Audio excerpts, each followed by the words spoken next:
Bonjour à toutes et à tous, aujourd'hui on se retrouve pour la foire aux questions spéciale 1000 abonnés. Wouhouhou!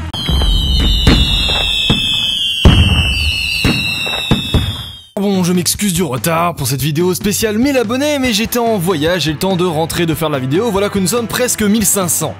Je vous remercie énormément pour votre soutien à travers vos likes et vos commentaires qui me font toujours autant plaisir.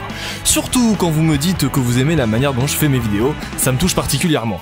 Alors continuez dans cette lancée car ça fait toujours aussi plaisir d'être soutenu, et maintenant grâce à cette petite ampleur que la chaîne commence à prendre, j'ai réussi à trouver quelques partenariats qui me permettront de vous faire des vidéos tests accessoires. Bref, maintenant que tout est dit, commençons avec la première question de Erwan Bernard. Quel logiciel fais-tu tes montages vidéo et quel ordinateur as-tu? Alors je faisais mes montages vidéo sur Sony Vegas Pro lorsque je n'utilisais que mon PC qui est un ordinateur portable Samsung, mais maintenant que j'ai mon Mac mini j'utilise plutôt Final Cut Pro. Quels sont tous tes accessoires et lesquels utilises-tu le plus? Alors mes accessoires, les voilà. Oui, je vais bientôt pouvoir devenir revendeur avec tout ce que j'ai. Alors, j'ai un bracelet qui me permet d'avoir la GoPro au poignet lorsqu'on va sous l'eau, j'ai ensuite 3 adaptateurs qui me permettent de fixer la GoPro à un trépied, j'ai un filtre polarisant pour la GoPro Hero 3 de 55 mm avec son petit bouchon de protection. J'ai tout ce qui est porte-arrière pour GoPro, j'ai la batterie backpack et aussi une batterie normale supplémentaire. J'ai l'écran LCD, d'ailleurs à ce propos, j'ai déjà fait une vidéo de présentation dessus, donc cliquez sur la petite image pour aller la voir. J'ai le Dual Battery Charger, lui aussi j'en ai déjà fait une petite présentation. J'ai une lentille de protection pour protéger ma lentille de GoPro lorsqu'elle n'est pas dans son caisson. J'ai une vis de serrage qui sert à serrer, ce qui est très utile par exemple en surf, lorsque les vagues tapent sur la GoPro, celle-ci ne bougera pas.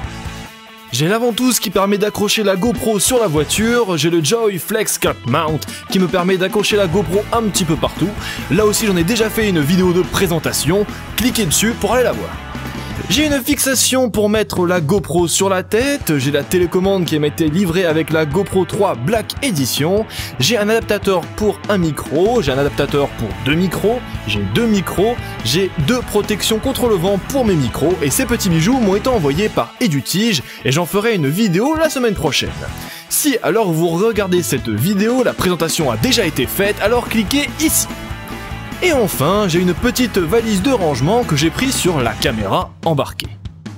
Ouf, alors maintenant, voyons voir quels accessoires j'utilise le plus. J'utilise principalement les batteries supplémentaires, les fixations pour les trépieds, la pince pour fixer la GoPro un petit peu partout, les vis de serrage, la lentille de protection et le double chargeur lorsque je suis en voyage. Ah, et maintenant je vais utiliser aussi très souvent la valise de rangement, bien entendu. Ah, et puis aussi avant j'utilisais souvent ma perche, mais j'ai fait un peu le con à Europa Park et du coup elle est un petit peu cassée dans un état explosé et il faut que je m'en trouve une autre. Question suivante, toujours de Erwan Bernard. Pour quel sport ou activité utilises-tu ta GoPro? Alors je l'utilise pour beaucoup d'activités différentes. Dès que je vais m'amuser, tout simplement je la prends. Que j'aille me baigner, faire du stand-up paddle, du surf, du ski, me faire de la randonnée ou n'importe quoi d'autre, je la prends. Donc du coup je l'utilise tout le temps, donc je t'avoue que je l'utilise un petit peu partout, dans tous les temps, sous la pluie, sous le froid, sous la chaleur. Voilà, je l'utilise tout le temps. Question numéro 4, question de Laurent. Y a-t-il une solution pour que la télécommande soit toujours connectée à la GoPro? Oui, mais il faut laisser le Wi-Fi de ta GoPro allumé et cela utilisera beaucoup de batterie. Faisons un petit test. Je connecte ma télécommande à ma GoPro. J'éteins ma GoPro à l'aide de la télécommande. Ma télécommande ainsi que ma GoPro sont éteintes, sauf qu'on peut voir que sur la GoPro, il y a la LED concernant le Wi-Fi est toujours allumée. Donc, je rallume ma télécommande et toujours en appuyant sur le bouton mode, la GoPro se rallume. Donc on peut voir que même en éteignant la GoPro, avec la télécommande, on peut la rallumer avec celle-ci. Le problème, c'est que comme je t'ai dit, la batterie va beaucoup être utilisée et donc tu pourras moins filmer. Question suivante posée par Mathieu Paquet.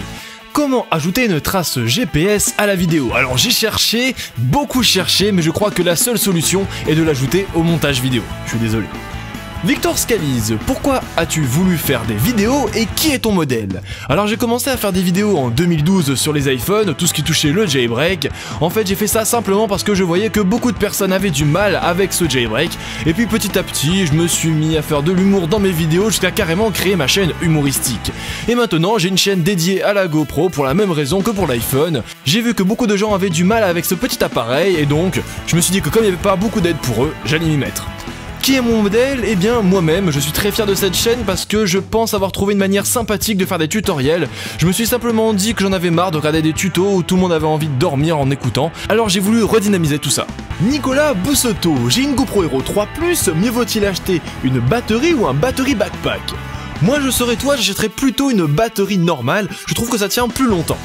Ondoto Nat, comment fait-on pour couper les vidéos sur GoPro Studio 2.0? Alors t'inquiète pas, c'est pas compliqué du tout.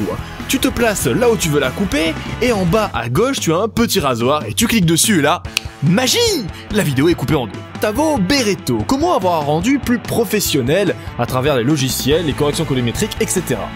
Le logiciel que je te conseillerais, ce serait soit Final Cut, soit Sony Vegas Pro, soit Premiere Pro, et en complément d'un des trois, utiliser After Effects.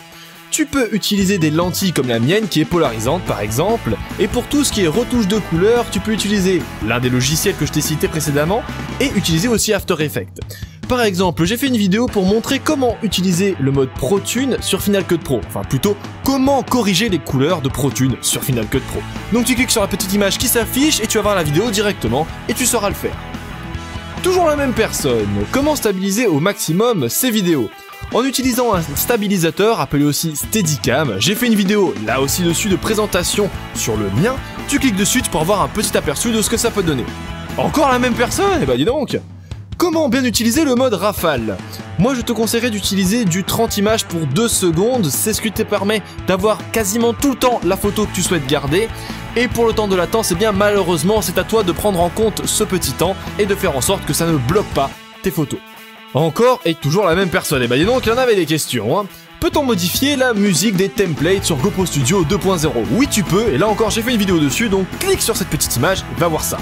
Dernière question de notre Gustavo favori, comment avoir le meilleur rendu de ralenti en 120 fps? Il faut utiliser un plugin qui s'appelle Twixtor, qui fonctionne sur pas mal de logiciels, dont After Effects.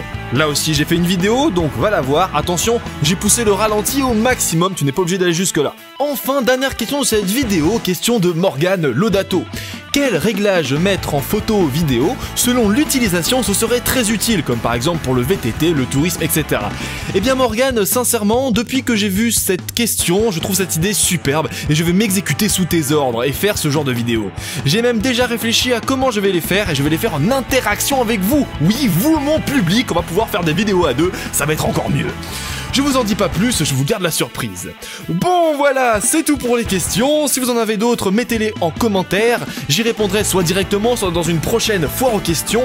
Et maintenant, je vais vous laisser parce que j'ai un mal de crâne monstrueux. Cette vidéo m'a pris un temps fou. Et donc voilà, je vous dis à la prochaine. Salut!